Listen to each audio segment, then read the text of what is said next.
something about the way she moves.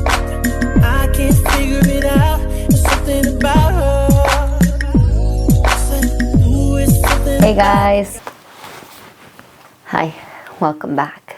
Or welcome if you're new. I am Barbara Lowe. I'm a painter in Toulouse, France, and I like to make vlogs. Vlogs about teaching, vlogs about visiting cities, vlogs about art and painting. So today I'm going to finish a piece that I have not painted since maybe like 8 months ago. So this piece I want to share with you because it's very special to me. It is part three-piece series for the moment of something generated by AI. So as you can see, it is definitely a piece that I believe is very special because the person that lent me, let's just put it that way, these pieces, these pictures, created them from AI, and then I am the one that is making them for art purposes, but I've never done that before. They're definitely very special to me because I've never painted from AI. And the fact that I am is creating a new type of series, which is definitely different from what I have done before. So let's just start making the colors. I'm going to go back to my trusty oils, and I haven't used these for a minute. Some of these could be at least 10 years old. The only problem is I feel like the oils is making me sick and I can't open the window because it's very cold. So what I'm going to do is put a mask on. I'm going to paint with mask. So, you know, don't go back in time and feel that this is circa COVID, but it's better for our health if we protect our hands and our mouth. And if you want a mouse, I wanna lay like this. Take my heart and take my hand. I hope you can hear me correctly with the mask on. I'm just going to focus on what is flesh, okay? Because I like painting flesh with oils. I feel like I have a better grasp with oils when it comes to the human form, whereas the rest I'd rather keep it in acrylics, inks, and all that good stuff. So that's how we're gonna go about this. And I'm gonna be using a mix of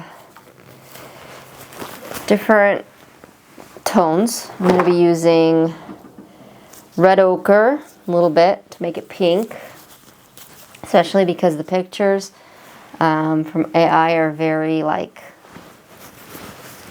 exaggerated in tonality. All right, how do we make a palette? That is a very good question if you're a beginner. The way that I create the palette is from like all the warm tones are going to go on top, and all the cold tones, the blues, the greens, are going to go on bottom. All right, and just the first one goes on a little bit.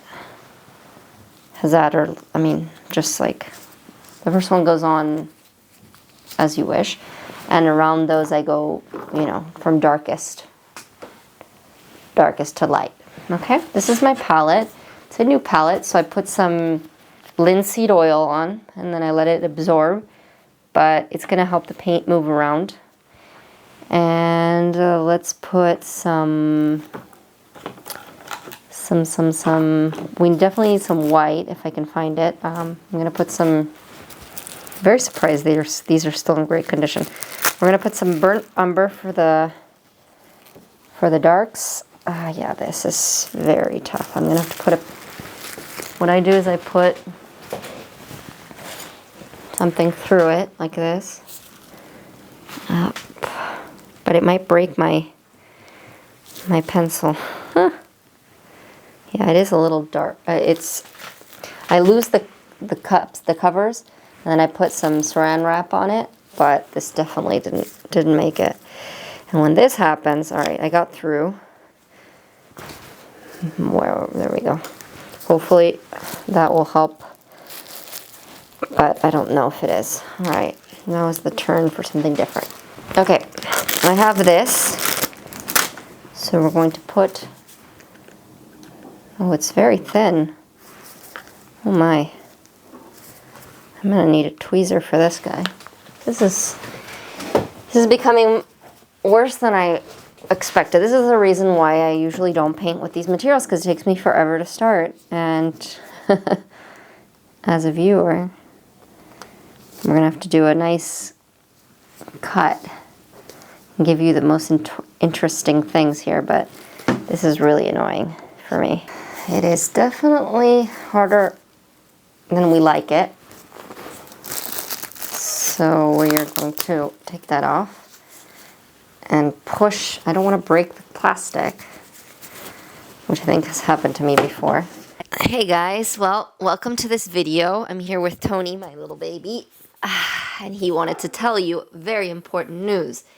He says that this is a break for our sponsor, and that sponsor is us and our paintings. As you can see, we have many paintings that you guys can choose on all of the beautiful objects, and you can go to my Etsy and, you know, take your pick. If you don't see something you like, just write me, and I will put it on any object you like for the holidays, for birthdays, for weddings, and I hope to make something special out of your gifts, So enjoy, and let's go back to the video.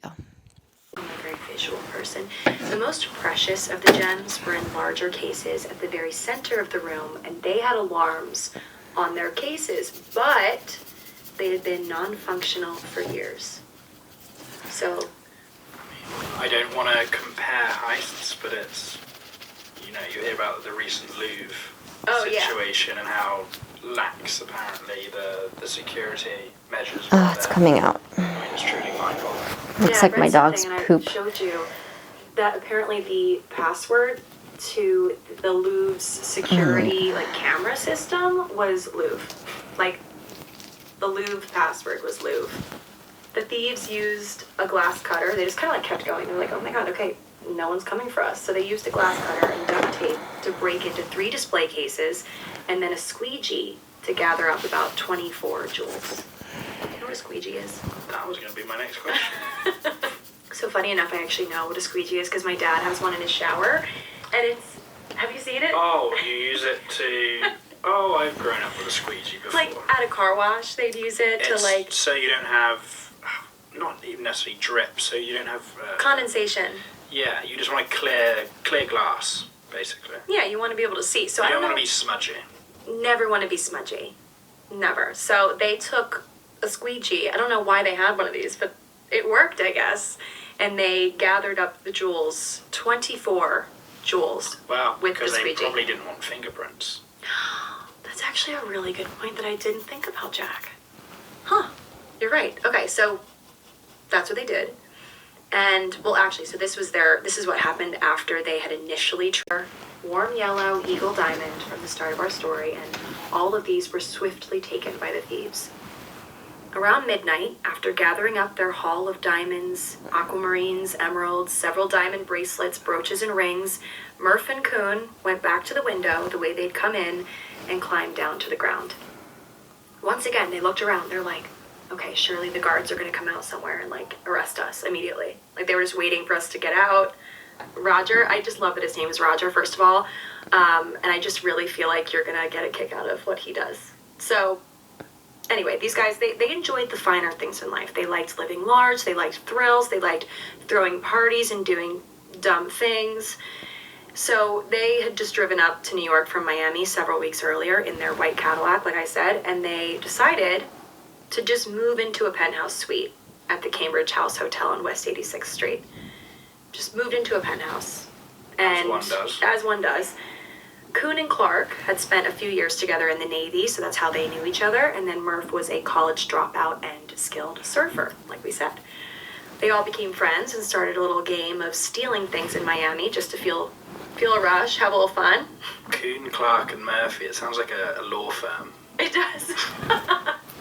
Honestly, I mean, but literally the opposite of the law, of following the law, breaking the law.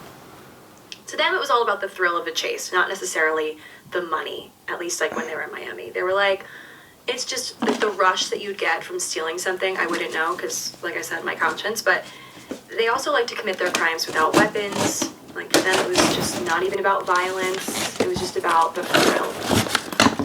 Almost more of a puzzle for them. They don't want to harm anyone. They don't want to kill anyone. Yeah. Take anyone hostage. Well, at least at this point in our story. I see. Things get a little dark, which we'll get to. But anyway, let's go back to where we are right now. So the guys went to the jazz night, okay?